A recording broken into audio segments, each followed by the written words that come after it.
Buenas noches. No hay preguntas entonces de la teoría de la imprevisión, ni del abuso del derecho, de nada de eso. ¿Quedó todo claro? Doctor, buenas noches, con Mayer Liaraki. Dime. Anoche no me quedó claro, pues, en el abuso, el tema en cuanto a las responsabilidades contractual para pago de daños contra terceros. Si yo soy propietaria de un predio y en el ejemplo que usted entregaba, ese ejercicio de pago de daños y perjuicios funcionaría. Es que ahí está revolviendo varias figuras y ya las aclaro. Cuando hablamos de responsabilidad civil, es la reparación de un daño.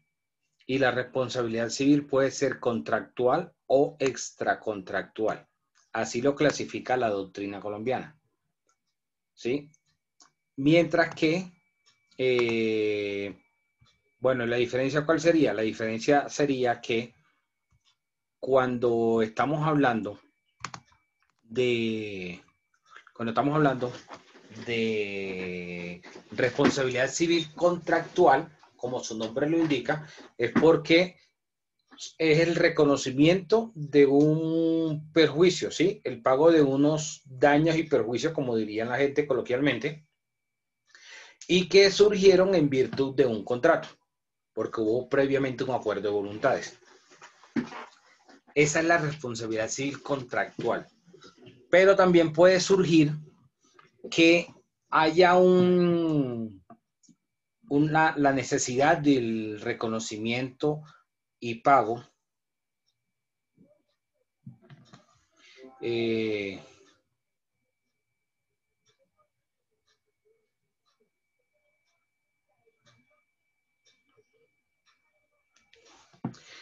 donde se busca el reconocimiento y pago de unos daños o perjuicios. Pero ese reconocimiento es sin que haya previamente un acuerdo de voluntades entre las partes.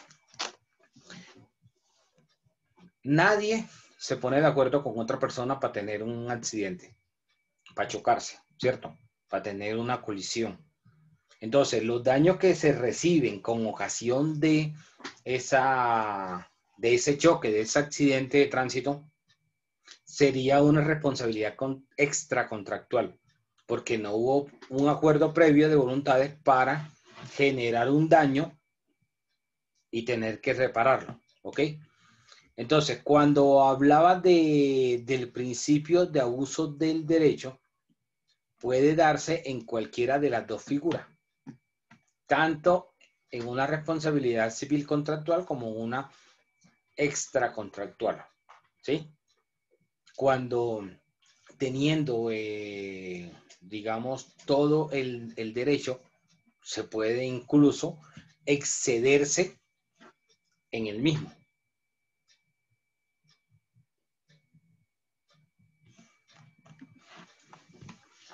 Puede excederse en el mismo.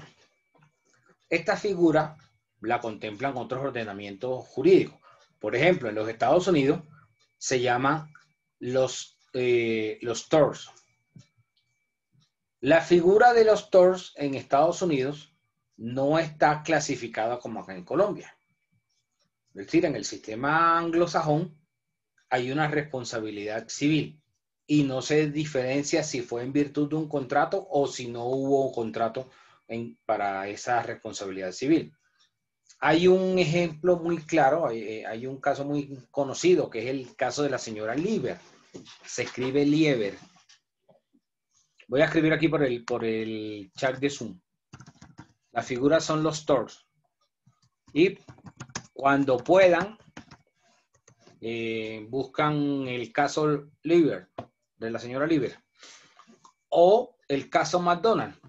La señora Lieber es una señora que por allá hacia el año 93, 94, tuvo una quemadura, una afectación con un café. Y el café era un café caliente que le había caído en la pierna y le generó unas afectaciones muy grandes y tuvieron que hacerle incluso hasta injertos de piel. Entonces, la señora Lieber había comprado un café un café caliente en McDonald's, un tinto, y el café estaba hirviendo, porque McDonald's tenía una publicidad que decía refill. O sea que uno iba y pagaba el café, se lo entregaban y luego se lo tomaba y volvía, podía rellenar el vaso. Pero si la persona va para su trabajo, va de pasada, el café va a estar tan caliente, va a estar hirviendo, que uno no va a sentarse ahí a esperar que se enfríe el café y tomárselo para luego volver a rellenarse el vaso. No sé si de pronto han visto que a veces algunas personas han tratado de hacerlo en el cine, de que le dan el vaso de gaseosa y va y se rellena del dispensador y se toma medio vaso y después va y otra vez lo rellena. Pero no porque Cine Colombia tenga esa publicidad, sino de malicia indígena, como dirían popularmente, ¿cierto? Entonces, en ese caso, la señora se le cayó el café en la pierna y la quemó. Entonces, dentro de la reclamación que ella había hecho inicialmente a McDonald's, le dijo, oiga, que le hiciera el pago, que eran como $10,000 más o menos, de los gastos médicos que había tenido en ese momento por esa situación. Pero no llegaron a ninguna conciliación, le ofrecieron como $700 y la señora obviamente no concilió. El asunto se fue a los estrados judiciales. Entonces se demostró que McDonald's estaba ofreciendo una publicidad engañosa, porque estaba poniendo un café de muy mala calidad y lo estaba hirviendo, lo estaba poniendo a 100 grados centígrados. Claro, nadie va a sentarse, si va de pasada para su trabajo, a sentarse ahí a degustar el café, como que ustedes fueran a Juan Valdés, a Tostado o a cualquiera de estos sitios donde venden café, donde, bueno, la gente iba antes de la pandemia, ¿no? Y se sentaba ahí a charlar y a tomarse un café, a deleitar un café. Entonces, en su momento, la señora fue indemnizada, fue ordenada una indemnización en primera instancia por 2 millones de dólares. ¿Saben lo que eran 2 millones de dólares en el año 94, 95? Si 2 millones de dólares hoy, 25 años después, es muchísima plata, en esa época era mucha más todavía. Entonces, apelaron y después en segunda instancia le bajaron a 600 y pico, casi $700,000, la suma que debía McDonald's indemnizarle. Entonces, ahí en esos casos, la gente ve un abuso del derecho, porque entonces cualquiera diría, bueno, sí, está bien, el café estaba caliente, se quemó, pero eso era para que McDonald's tuviera que ser condenada a pagar 2 millones de dólares porque la otra persona se quemó. Ahí vemos claramente un principio de abuso del derecho. Y empezaron este documental. Hay un documental que es de HBO. Ustedes pueden verlo y empiezan a preguntarle a la gente así del común y le explican el caso, le ponen de ejemplo el caso de la señora Liber y la gente empieza a votar corriente, que eso es un abuso, que cómo así, que por cualquier cosita piden una suma exagerada de dinero en indemnizaciones y ese tipo de cosas. Eso es un abuso del derecho claramente, ¿ok? O sea, no significa que no se tenga el derecho, pero una cosa es tener el derecho y otra cosa es que se exceda en el mismo. Es como de pronto, no sé si ustedes han escuchado o han visto que a veces la persona,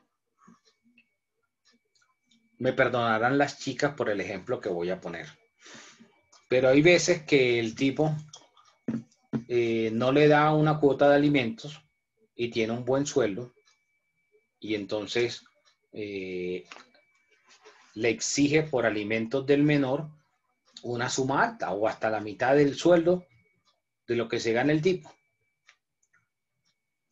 Ahí eso es un abuso. ¿Por qué?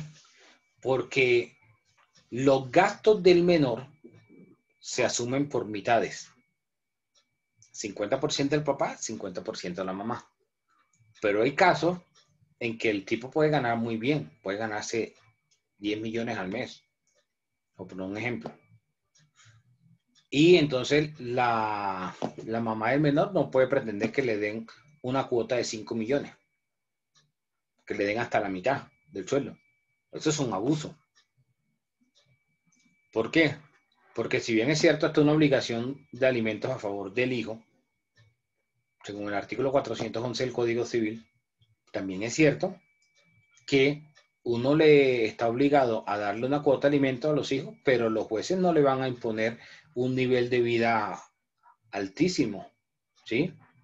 Se tiene que acomodar a las circunstancias porque los gastos son 50-50. Entonces, para poder generar una cuota de 5 millones, tendría que demostrar esa persona que el menor se va a gastar 10 millones de pesos mensuales. Y para que un menor se gaste 10 millones de pesos mensuales, es muy difícil lograr justificarlo. Eso es un abuso. ¿Ok? Eso es un abuso. Y así hay muchos ejemplos y muchas figuras en el derecho donde se puede, desde el derecho que se tenga, tratar de buscar más allá de lo que realmente se tenga o se necesite. Eso es lo que se conoce como un abuso del derecho. Gracias, ¿Una otra doctor. pregunta? Dime, Ara, que supongo que vas a revirar por el ejemplo. No, para nada. Es elocuente. Eso le aplica de pronto a muchas situaciones. Entonces, no, respetable. He visto mucho esos casos. Bueno, vamos a hablar ahora de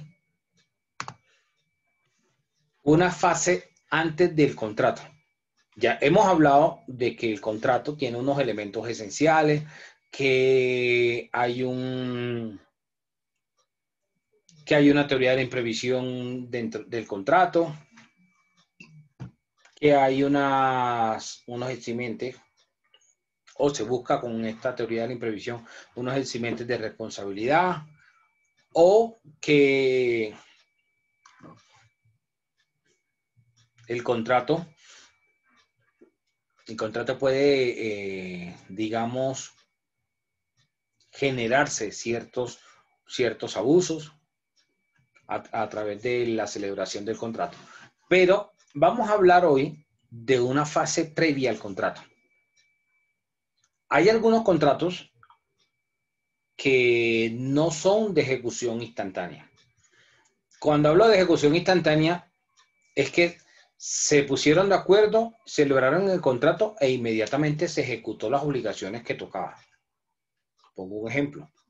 Si ustedes van a la panadería a hacer la compra del pan, del desayuno, eso es una compraventa.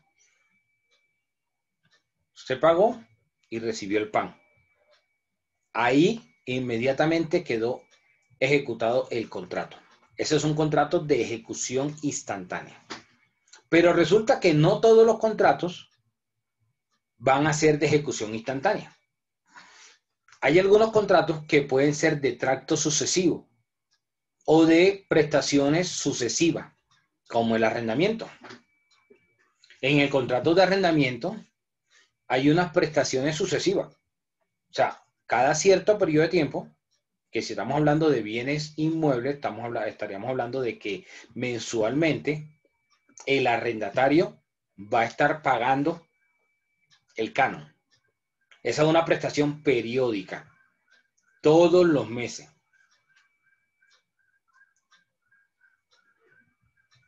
Entonces, hay contratos en los cuales se pueden dar este tipo de situaciones, de prestaciones que sean periódicas, o que era una sola prestación, se cumplió y se ejecutó inmediatamente. Y ahí terminó el contrato. ¿Ok? Como la compraventa. El ejemplo que colocaba del pan, de comprar el pan. Disculpe, doctor, qué pena interrumpirlo. Dime. Entonces, eso sería lo mismo con el servicio que paga uno por movilizarse en Transmilenio? Igual, porque tú pagaste e inició el viaje, se consuma el contrato. O sea que es de inmediatez, ¿verdad, doctor? Ejecución instantánea. De ejecución instantánea significa que tú pagaste y te prestan el servicio. Ahora, que la prestación del servicio sea de X duración, eso es otra cosa. Otro contrato que sería de prestación periódica, cuando ustedes tienen estos planes de telefonía celular, que mensualmente le suministran el servicio, le cargan cierta cantidad de datos, de minutos, se paga y le vuelven a cargar los minutos. O la televisión por cable, que mensualmente se va pagando. Pero en todos los contratos hay una fase previa, una fase precontractual. Cuando hablo de una fase precontractual, estoy hablando de aquellos tratos preliminares. Es decir, cuando se está realizando, por ejemplo, una oferta o propuesta. Y la celebración del contrato como tal es ya la ejecución de esa promesa, ¿sí? Es la materialización de esos tratos preliminares. Entonces, hay dos situaciones, una que es esa etapa precontractual y otra que sería la promesa de un contrato futuro.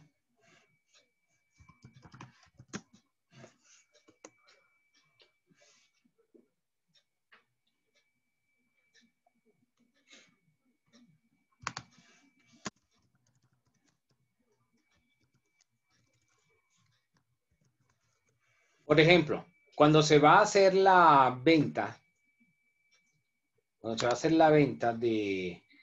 de un inmueble, la venta del inmueble se hace a través de una escritura pública.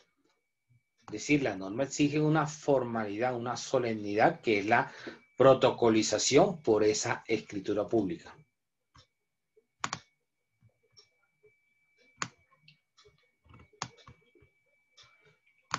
Pero una cosa es esa formalidad y otra cosa es el contrato como tal.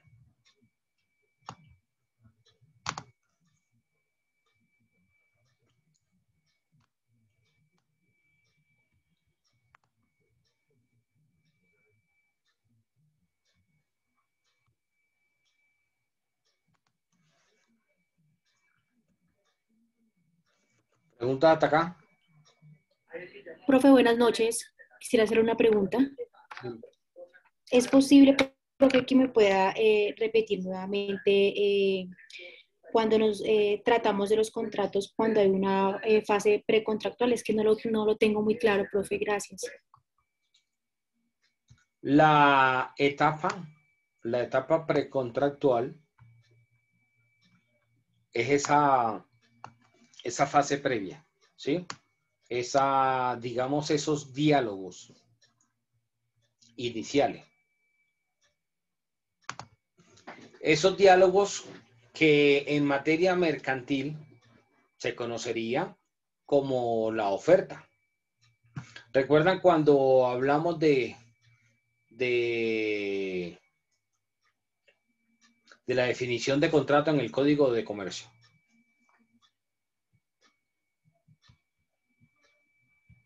El 864.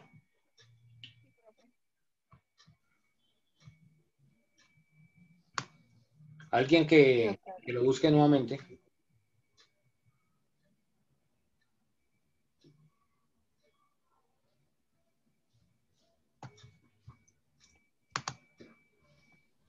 Dice, artículo 864, Código de Comercio. Definición de contrato. El contrato es un acuerdo de dos o más partes para constituir regular o extinguir entre ellos una relación jurídica patrimonial y salvo estipulación en contrario, se entenderá celebrado en el lugar de residencia del proponente y en el momento en que éste reciba la aceptación de la propuesta. Se presumirá que el oferente ha recibido la aceptación cuando el destinatario pruebe la remisión de ella dentro de los términos fijados por los artículos 850 y 851. Entonces, miremos ante el 850.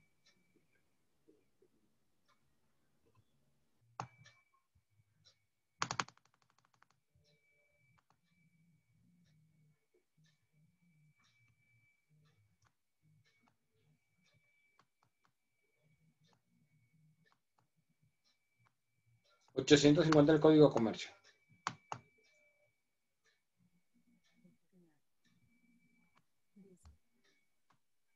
Propuesta verbal. La propuesta verbal de un negocio entre presentes deberá ser aceptada o rechazada en el acto de oírse. Entonces, La propuesta... el 845, es el 845 entonces.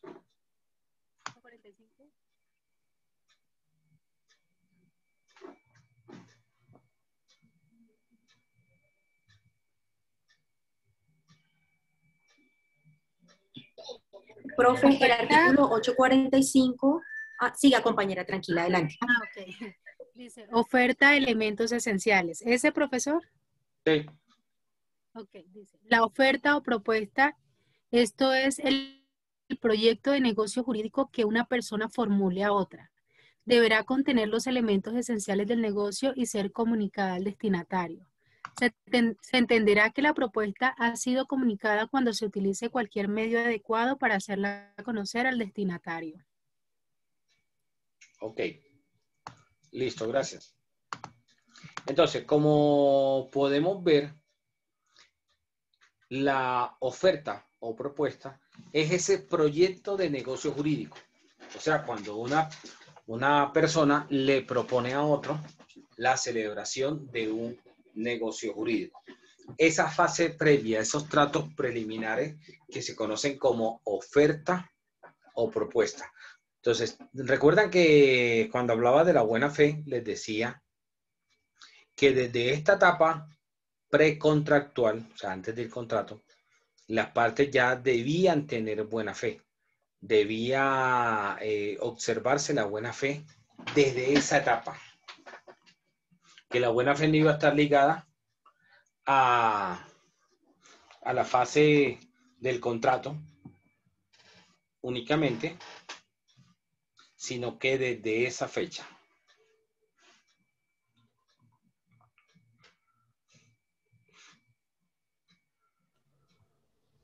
Doctor, pero dentro de la buena fe se dan las 3 fases del contrato también.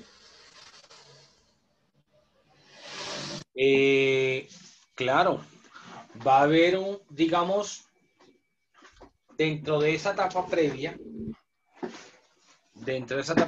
pues aunque no va a haber todavía un acuerdo de voluntades, porque el acuerdo de voluntades va a ser lo que va a materializar el contrato como tal, debe estructurarse o debe presentarse cuáles serían los términos de ese futuro negocio jurídico. Por ejemplo, ustedes han visto que a veces les llega a su casa, les llega publicidad de los supermercados de cadena y les dice que tienen tales productos, electrodomésticos, comida, muchas cosas, a X precios. Y a veces entonces le colocan, digamos que los televisores, que los celulares, y les dicen, bueno, si usted compra tal fecha entre tal horario, de tal hora a tal hora, estos productos va a tener un descuento de tanto. Y si paga con tal medio de pago, se le deja en tal precio. Esa sería la propuesta de ese negocio jurídico. Cuando usted va al supermercado, al almacén de cadena, y compra eso que le están proponiendo, ahí ya se celebró ese contrato. Entonces, debe estar desde la fase previa, desde esta etapa precontractual, debe establecerse los términos de cómo sería el negocio jurídico. Porque cuando ya se celebra el negocio jurídico no se pueden cambiar las condiciones. O sea, cuando se lanza la oferta o propuesta, no puede haber modificación. No se puede modificar. Ah, que fue que me equivoqué, que... No. Se hizo la propuesta y desde el punto de vista del derecho comercial quedó comprometido. ¿Sí?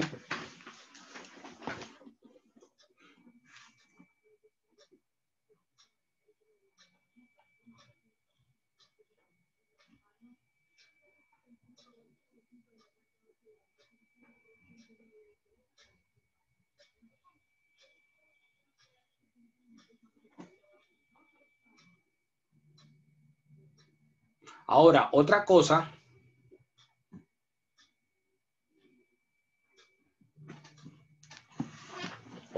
es hacer un contrato o una promesa de contrato. Entonces, cuando se hace una promesa de contrato, se deben establecer cuáles serían los términos de la celebración del contrato.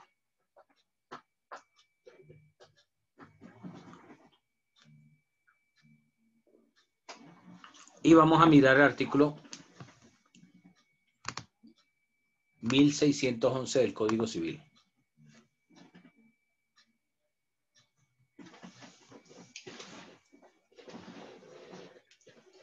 ¿Ya les aparece? No, señor. Allá. Sí, profe. señor, Sí, sí, profe. Bueno, ¿quién me ayuda ahí con la lectura?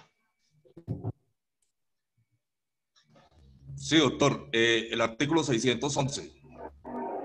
Requisitos de la promesa. El artículo subrogado por el artículo 89 de la ley 153 de 1887.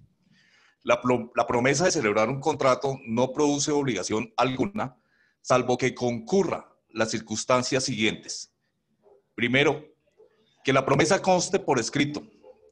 Segundo, que el contrato a que la promesa se refiere no sea de aquellos que las leyes declaran ineficaces por no concurrir los requisitos que establecen en el artículo 1511, 1502 del Código Civil.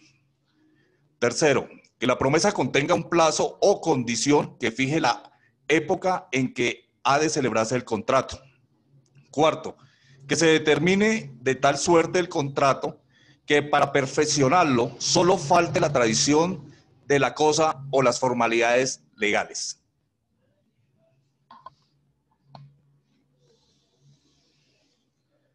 Los términos de un contrato prometido solo se aplicarán a la materia sobre la que se ha contratado. Ahí está, doctor. Listo, muchas gracias. Entonces, Bueno, doctor. podría hablarse de que la promesa fuera verbal. No, señor. No, no, señor. Dice que por escrito. Exacto. Entonces, siempre la promesa de contrato va a ser por escrito. En términos generales, cualquiera que sea el contrato que se prometa.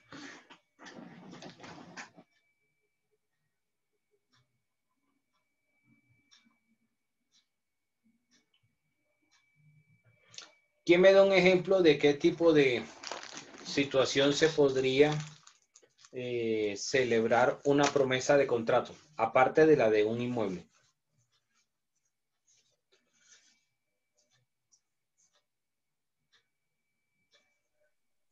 Para la compra de un vehículo. ¿Cómo cuál? No sé, comprar como un camión, por decirlo así. Pensé que me ibas a hablar de Chevy Plan. No, digamos que los negocios que uno hace con con esos lugares donde venden carros, se me olvidó cómo se llama, con concesionarios. Pero es que el concesionario normalmente te vende el carro de contado. Pero hay esos tipos de Chevy Plan. También había uno parecido para comprar motos, parecido al Chevy Plan, donde uno hacía como unos pagos mensuales y le hacían una promesa de que cuando usted terminaba de pagar ese contrato, usted entraba dentro de unos sorteos, le entregaban el vehículo. Entonces, en ese caso se hacía una promesa de venta. ¿Qué más? ¿Qué me da otro ejemplo? Como la promesa de comprar un celular, como el ejemplo de comprar un celular. En esos planes. Doctor, ¿y podía ser un contrato tipo leasing, donde uno empieza como arrendatario con la opción de compra? Sí, también. Ambos ejemplos, sí, podrían ser. La constitución de una sociedad futura, por ejemplo. Cuando se presenta en una licitación, por ejemplo, y se asocian, se unen, hacen una unión temporal, dos personas jurídicas, dos empresas, y en la unión temporal y en el consorcio no significa que se crea una nueva empresa. Cada empresa sigue siendo autónoma. Entonces, en esos casos, por ejemplo,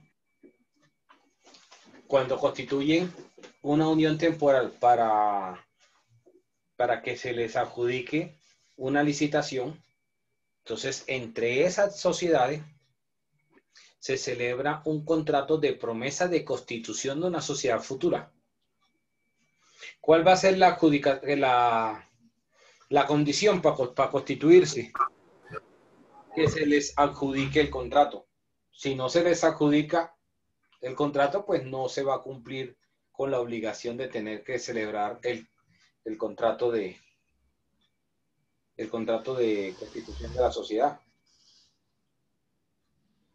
Doctor, en ese orden de ideas, pues también se da la compra sobre planos de un bien inmueble de una propiedad horizontal, pues llevando allí el artículo 1511, donde pues hay un plazo realmente para la promesa de venta.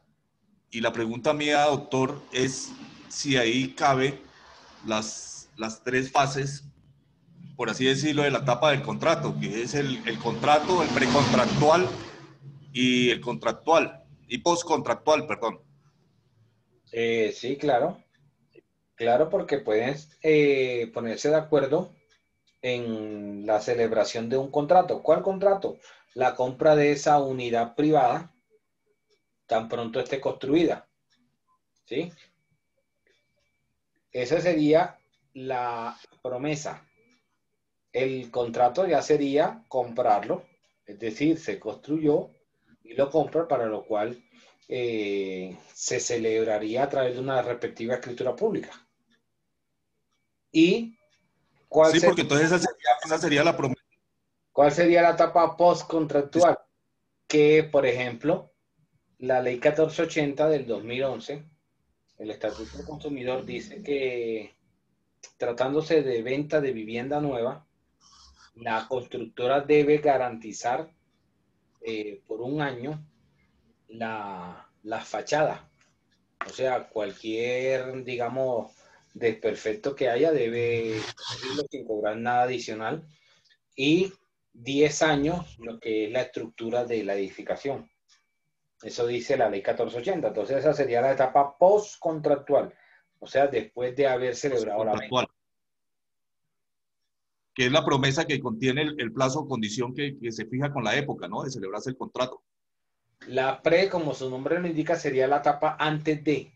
Y la etapa antes de es esa promesa donde la persona se compromete a que va a realizar unos aportes, unos pagos durante X tiempo. Esa sería la fase previa. La parte precontractual. Ah, ok, doctor, gracias. Porque ahí, ¿cómo lo dice el artículo? Hay que ponerle un plazo o condición en la que se va a celebrar el contrato. Pero además de eso, dice que, fíjense que dice que solo falte sea la formalidad de la tradición. En este caso, ¿cuál formalidad? Hacer la escritura pública.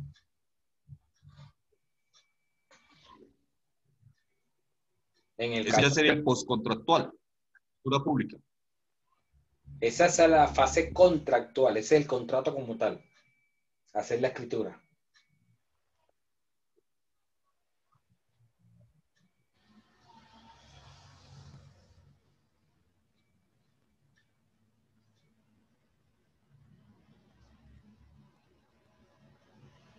¿Alguna otra pregunta? Profe, o sea, el artículo 1611 nos define lo que es la fase precontractual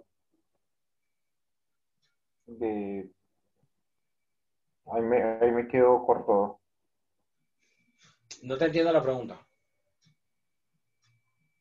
Si el artículo 1611 establece si esa es la fase o es el principio del contrato, que sea precontractual.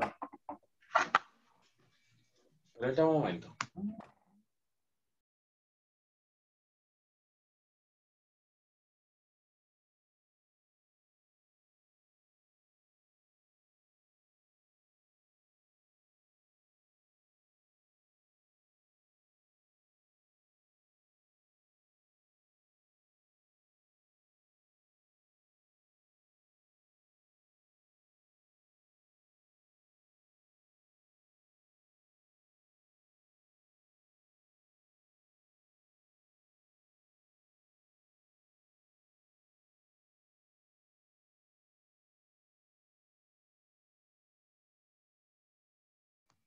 A ver, en el 1611 está hablando de esa promesa de contrato.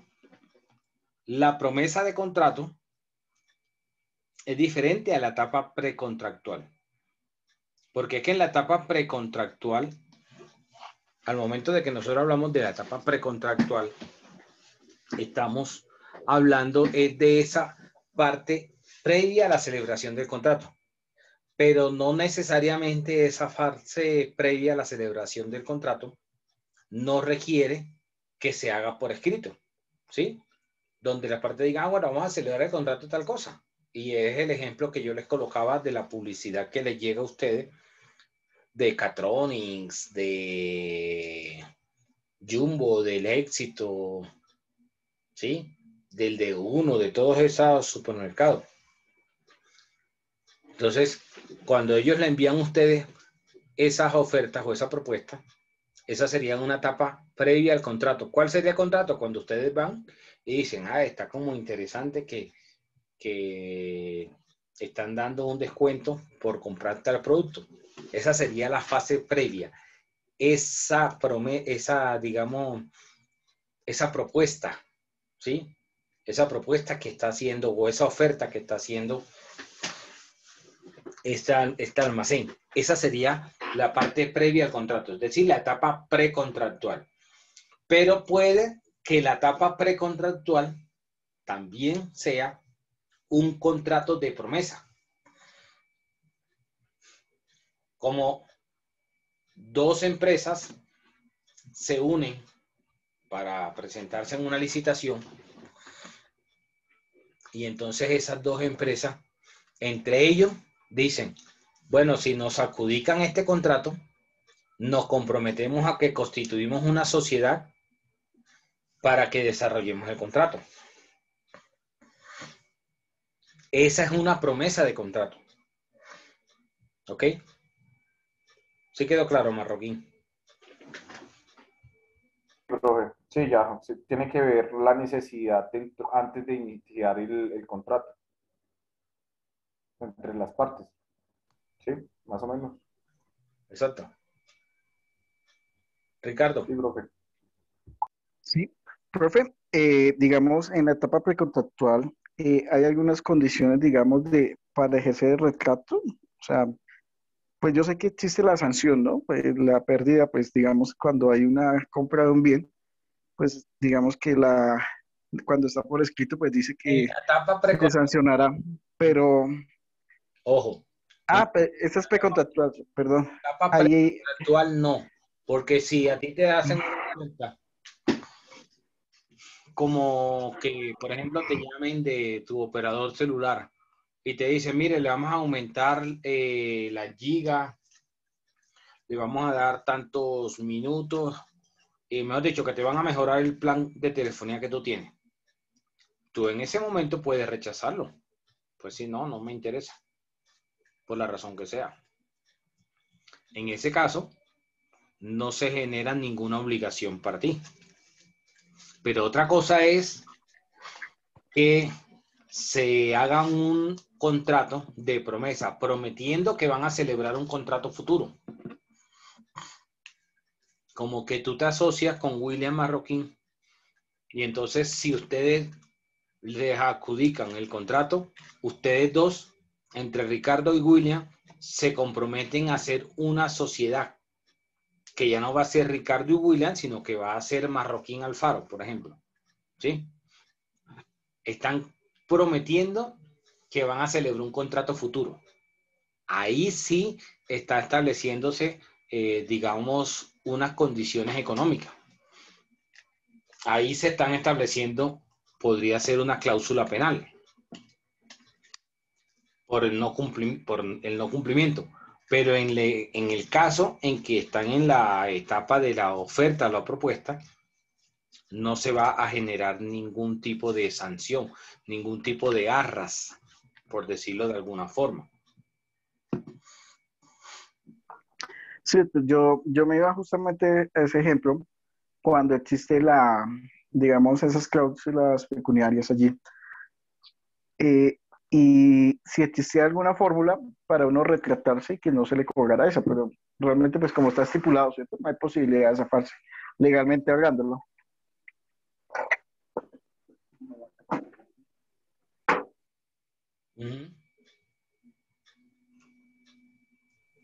A excepción que se generara digamos, una situación que pusiera en riesgo o generara algún tipo de conflicto, por ese lado sí se podía, ¿o no?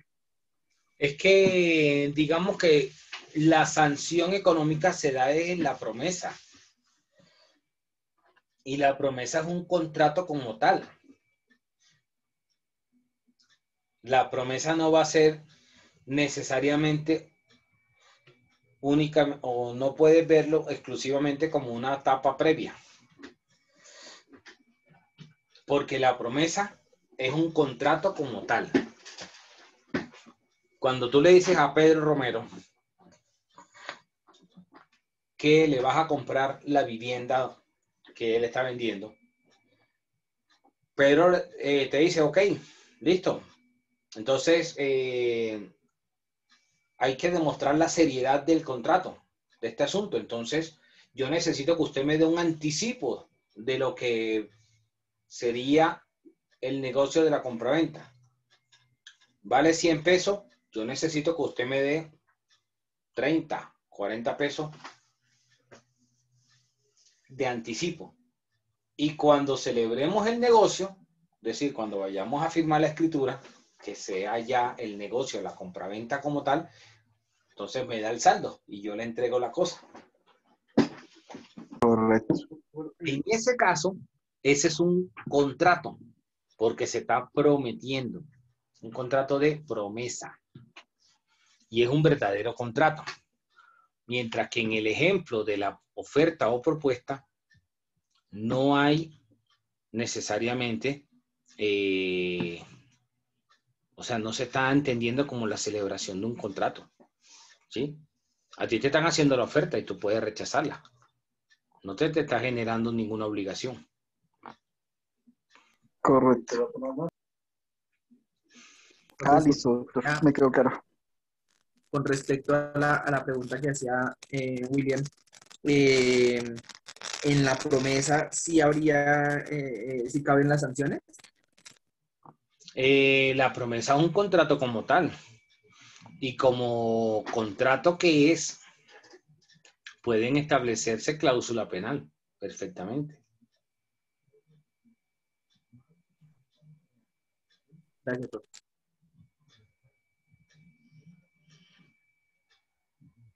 ¿Alguna otra pregunta?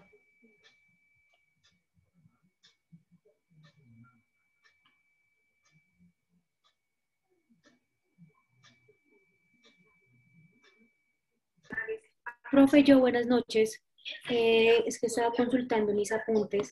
Entonces, digamos que la etapa postcontractual sería cuando ya se celebró como tal el contrato. ¿Cómo? Repíteme. Profe, me quiero explicar de la mejor forma. Su merced hablaba de la etapa precontractual. Entonces, digamos que la etapa postcontractual sería cuando ya se celebró el contrato como tal. Sí, claro. Después de la celebración del contrato. Vale, profe, muchísimas gracias. Ok. Bueno, hablemos ahora de la clasificación de los contratos.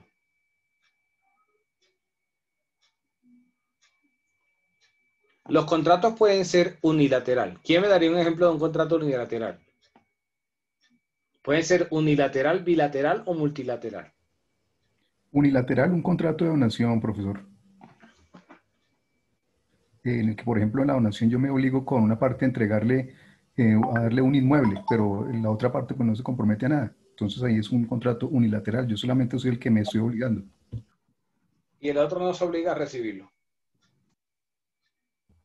Pero es que el otro, por ejemplo, pues recibir es una cosa, pero, pero como no me va a dar nada a cambio, o sea, no me va a pagar un precio. Que no hay una contraprestación por el donativo que recibe. En ese caso, yo pienso que aplican los contratos de mutuo, ¿no?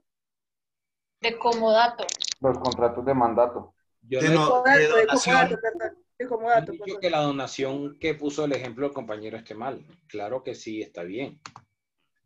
Pero, además de ese, por ejemplo, también podría considerarse, por ejemplo, el legado, ¿sí?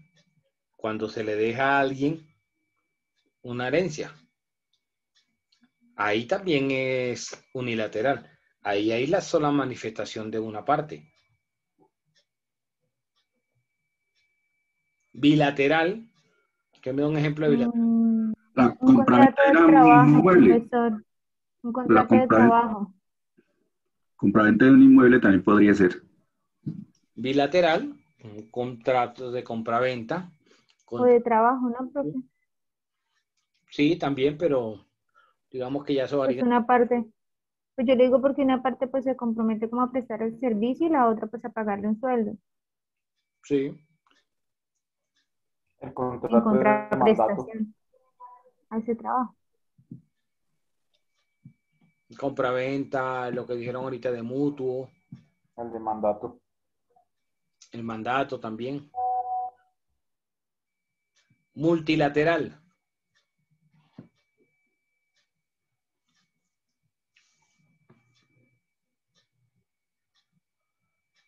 Contrato de arriendo.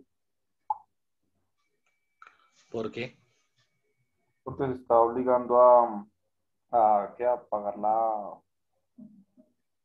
una prestación. Ese sería bilateral. Contrato de sociedad. Ah, sí. La constitución de una sociedad, claro. Aquí, El contrato que hacen los arrendatarios en un conjunto residencial cuando se acogen a una asamblea, no. que hace un... No, porque de pronto lo que tú quieres decir es el reglamento de propiedad horizontal, es otra película. Ah, ok. Cuando hablamos de que sea unilateral, bilateral o multilateral, se refiere al número de partes que se comprometen o que se obligan dentro del contrato. O sea, si es una sola parte la que se está obligando, pues sería unilateral. Si son dos partes, sería bilateral. Y si son varias, entendiendo como varias más de dos, sería multilateral. No, en ese multilateral podríamos hablar de la venta de una herencia de varios hermanos.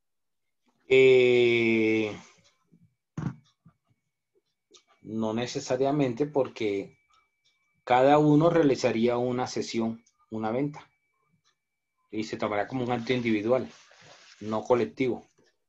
Ah, ok.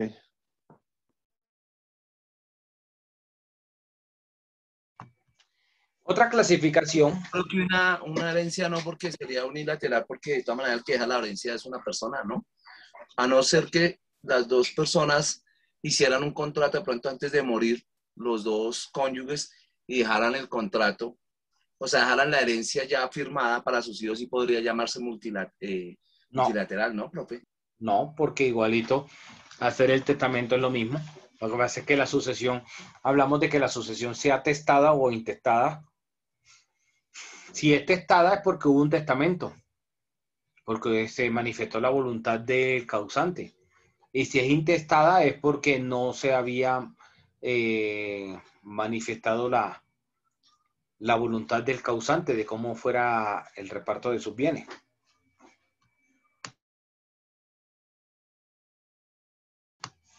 Bueno, ahora miremos que también hay otros contratos, que son los contratos solemnes o contratos reales. ¿Cuáles serían aquellos contratos solemnes? Aquellos contratos solemnes son los que la norma exige determinadas formalidades. ¿Sí? Las escrituras, ¿sí? La escritura de un inmueble. La compraventa de un inmueble que tiene que hacerse a través de una escritura pública. O como la venta de un vehículo que tiene que realizarse a través de un traspaso. ¿Ok? O hipoteca, profe. ¿Sí? ¿Entra ahí o no? El contrato de hipoteca. Podría ser también. El matrimonio civil.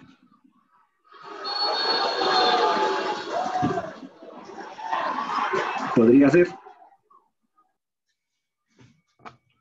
Matrimonio es matrimonio, no importa si es civil o no. Digo yo, para la formalización frente a la notaría, cuando se va y se hace frente a la notaría y le sacan el registro civil de matrimonio. Pero es que el matrimonio es el civil. O sea, el matrimonio religioso no va a producir efecto. Por eso decía que para la formalización se requiere, digamos, ese acto solemne de registrarlo. De la escritura, sí. No, son dos cosas diferentes, registro civil de matrimonio y escritura, son dos cosas diferentes. Porque uno puede celebrar el contrato de matrimonio ante el juez, no necesariamente ante el notario. Pero, doctor, disculpe, cuando hay capitalizaciones... Que hay una norma que permitió que se puedan hacer estos trámites de divorcios y sucesiones ante el notario, pero la norma habla de que estos trámites son ante el juez civil. Entonces, cuando hablamos de matrimonio, hay que entender lo que el matrimonio, estamos hablando de matrimonio civil, es como si se hiciera ante el juez, que se le dan unas facultades al notario para que pueda adelantarse a través del notario, es otra película. ¿Ok? Entonces, el contrato solemne es aquel contrato que reviste de unas solemnidades. Ahora, que ustedes me digan, bueno, el contrato de matrimonio sería un contrato solemne porque debe celebrarse ante el notario o juez, ¿sí? Ok, desde ese punto de vista, sí.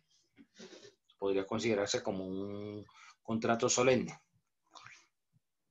Contrato real. Cuando no hay esas formalidades, podríamos decir que la compraventa en general sería solemne o real.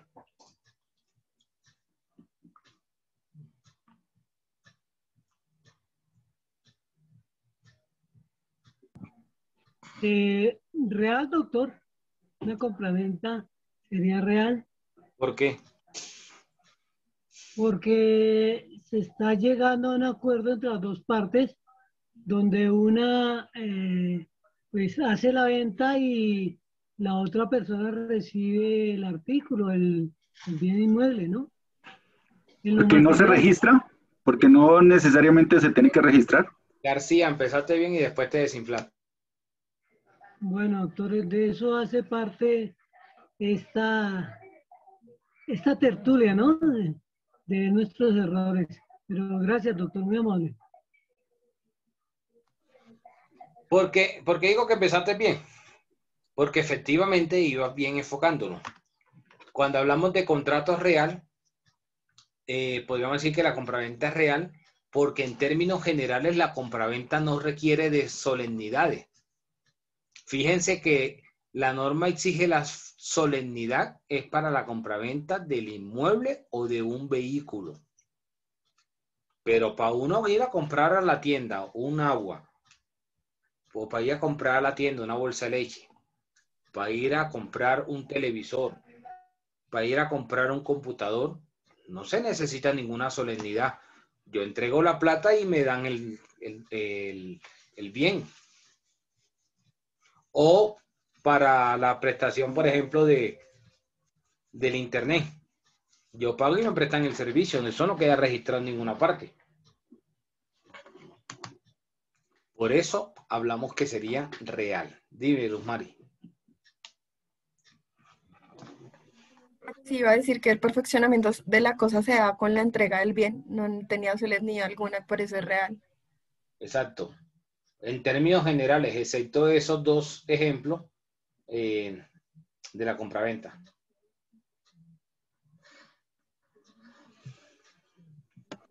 Gracias, doctor, por la aclaración. Gracias. Ok. O sea, real es la compraventa, ¿no, doctor? En términos generales, excepto la de vehículo o la de inmueble, que ahí sí sería solemne. Bueno, doctor, un puntico. Pronto les hago una demora aquí en la importancia de esta clase. Por ejemplo, una persona que compró una nevera de segunda para enfriar pollo, más pollo, ¿cierto, doctor? Y entonces esta figura, estas personas seguro por vendieron esta nevera, pero resulta que esa nevera era para lácteos y toda esa cuestión, pero ellos sí dijeron que era para pollo. Y entonces pues el joven compró la nevera, la instaló en el negocito, y entonces ahí, bueno, los primeros días sí, pero enfriaba, pero entonces se fue como mejorando la temperatura, no era la temperatura real, o sea, la parte que compró, pues no entendía nada de esa situación. Entonces, ¿qué pasó? Llamamos allá a la persona de esta compraventa y tocó devolver la nevera, pero entonces ya salieron perdiendo dinero. Y la pregunta mía es la siguiente para no irnos tanto al fondo. ¿Hay quien responde de pronto por el producto? Porque el producto se deshizo, se perdió. Ley 1480 del 2011, el Estatuto del Consumidor. Exacto. Hay una garantía, pero eso es la parte postcontractual. Y estamos en la parte, o hablamos hace un rato de la parte precontractual. Ya. De todas formas se fueron en pérdidas. Tiene que hacer la reclamación y puede llamar a conciliación. Sí. Ahí toca meterle la falta.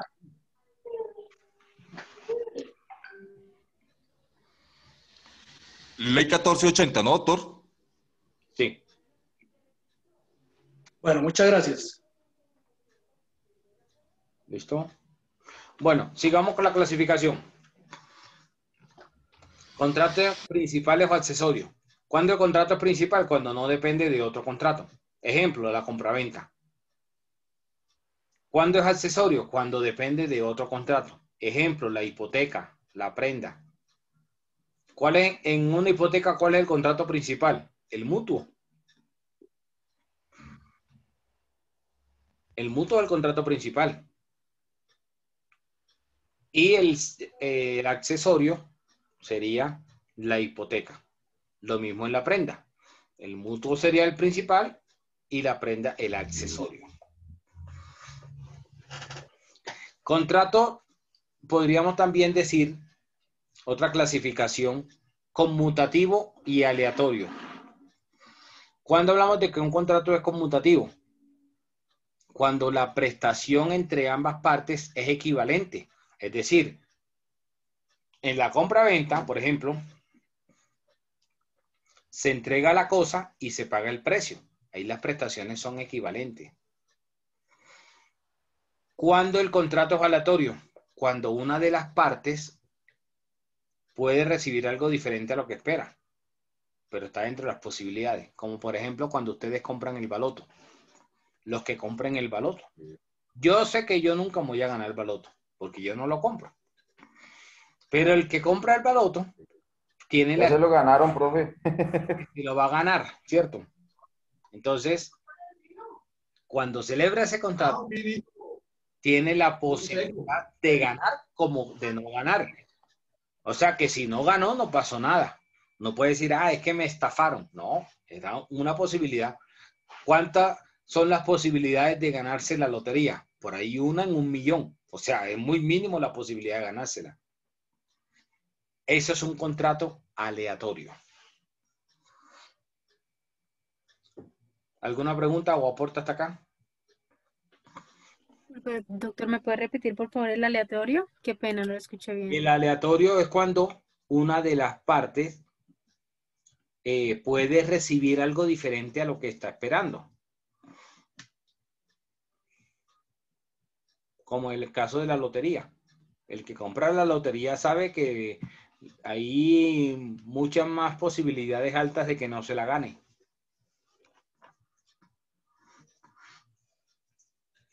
O sea, doctor, que eso es ir al azar. Exacto. Si tú compras compras una cosecha, posibilidades de que todos los frutos te salgan en perfecto estado. Pueda que te salga la mitad de la cosecha podrida, que se pierda la mitad de la cosecha. Eso es un resultado aleatorio. Doc, y en el caso, por ejemplo, de una rifa, cuando se gana pero no se paga la boleta, ¿se genera el contrato como tal aleatorio o no? Eso sería un incumplimiento contractual, eso es otra cosa. Pero posibilidades de que los dos contratantes tengan el mismo, que se sientan bien, ahí es lo que digo, que uno puede terminar en desventaja frente al otro.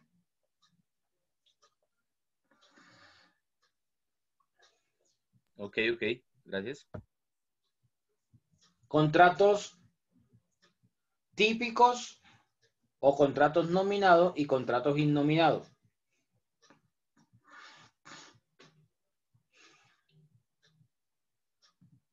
¿Cuáles son los contratos nominados? Aquellos contratos que se encuentran regulados en la norma.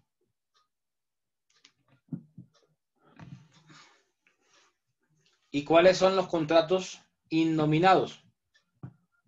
Los que no están regulados en la norma.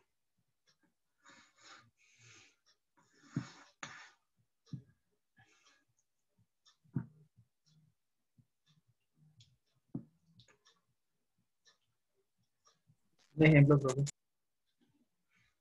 Un ejemplo, Los la compraventa es un contrato nominado. Contrato innominado, el leasing, la franquicia, el joint venture. Contrato nominado, el mutuo, el suministro, el arrendamiento.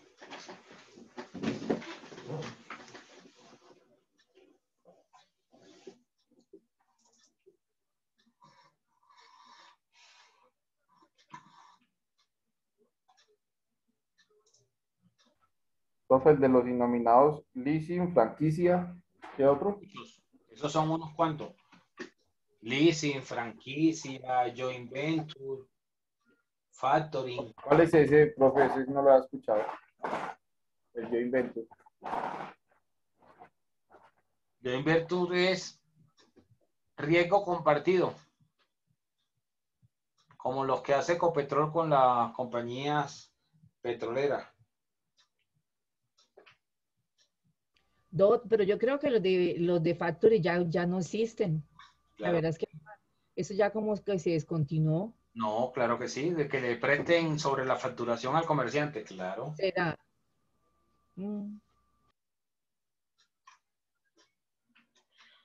Gratuitos y onerosos. ¿Cuáles son los gratuitos?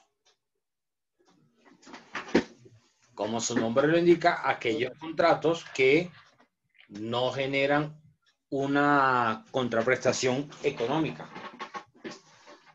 Un momentico, qué pena ahí, me meto. ¿Me podría comentar referente al tema de las compañías?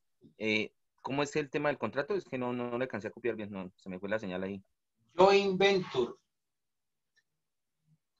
O el que dijo la compañera que ya casi no se usaba. El de Factory. Ok, pero eso es, por ejemplo, si uno tiene un contrato con la operadora y solicita un préstamo ante un banco y el banco, pues, al ver que hay un contrato con una empresa seria, con una empresa realmente que le puede dar... El factoring es simplemente que yo como comerciante necesito un financiamiento en el corto plazo, el cual voy a responder con la facturación que ya yo tengo. Entonces voy a la entidad financiera y la entidad me presta al corto plazo. ¿Por qué? Porque ya yo llevo haciendo esta operación y tengo facturación y le demuestro que son clientes que ya me conocen, que son buena paga y que voy a quedar bien. Entonces me prestan, yo cumplo a los clientes que les facturé y los clientes me pagan y yo le pago a la entidad financiera. O le digo a la entidad financiera, tome, le doy las facturas para que usted le recaude esos pagos directamente. Pues claro sí se hace, todavía se está haciendo. No es que no entendía lo que decía la compañera, pero sí, realmente se está haciendo, porque yo he visto varios amigos que tienen contratos con operadoras como Frontera Energy, como Ecopetrol, ODL, y realizan estos préstamos. Realmente sí se Claro, hace. y es que está demostrado científicamente que en Colombia el comerciante vende en diciembre el 40% de sus ventas del año. Y cuando el comerciante vende en diciembre, empieza a facturar por ahí en septiembre, octubre, para poder vender para diciembre. Y entonces le pagan en enero, ¿sí? Entonces necesita apalancamiento para poder comprar la materia prima y cumplir a esas personas que ya les facturó. Ok, gracias. Profe, usted dijo que contratos típicos están estos dos y... No, hay miles, todo lo que están ustedes haciendo, están en la norma. Contratos onerosos. Los gratuitos son los que no generan una prestación económica y los contratos onerosos son aquellos que tienen una contraprestación económica, como por ejemplo la compraventa, el arrendamiento.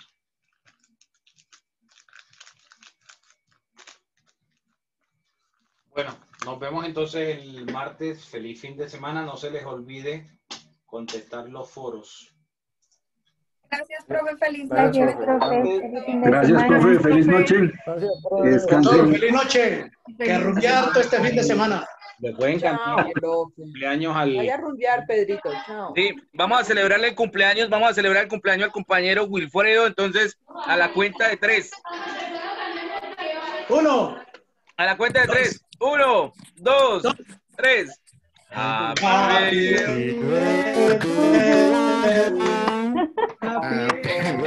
Una coordinación. Cante, Pedrito, cante, Pedrito. 80 años más. Que los cumpla feliz. Afortunadamente son abogados porque si fueran cantantes nos irían muy mal. Como cantante no nos ganamos ni entre Pollos. Están estudiando derechos, por favor, sigan estudiando derechos. 20, 30, 40 y 50.